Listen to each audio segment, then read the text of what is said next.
ડીસાના માલગઢ ખાતે 9 માસ પહેલા થયેલા હુમલા બાબતે મોટો ખુલાસો. માલગઢ હુમલા કેસમાં નવો વળાંક સામે આવ્યો, જેમાં સત્ય હકીકત સામે આવતા જણાવ્યું કે આરોપી ફૂલચંદભાઈ માળીએ પોલીસ સમક્ષ આત્મસમર્પણ કર્યું હતું.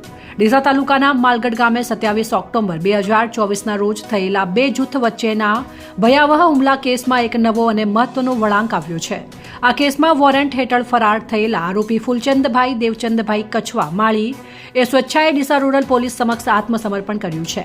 આ ઘટના સંદર્ભે ડીસા રૂરલ પોલીસ સ્ટેશનમાં સામસામે ફરિયાદો દાખલ કરવામાં આવી હતી અને તમામ આરોપીઓની ધરપકડ બાદ ચાર્જશીટ દાખલ થતાં તેમને જામીન ઉપર મુક્ત કરવામાં આવ્યા હતા.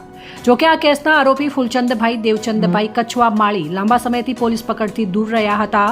તાજેતરમાં જાણવા મળ્યું છે કે ફૂલચંદભાઈ દેવચંદભાઈ કછવા માળીએ નામદાર ગુજરાત હાઈકોર્ટમાં તેમની વિરુદ્ધ કાઢવામાં આવેલું વોરંટ રદ કરવાની અરજી દાખલ કરી હતી.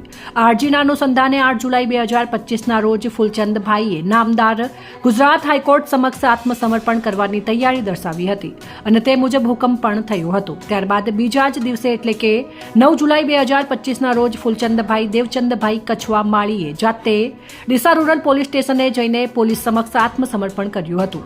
પોલીસ સમક્ષ ફૂલચંદભાઈએ જણાવ્યું કે તેમની કંપની હજારો ખેડૂતો સાથે સંકળાયેલી છે અને તેની દેખરેખ માટે તેમનું કંપનીમાં ફરજ બજાવતા રહેવું અત્યંત આવશ્યક હતું.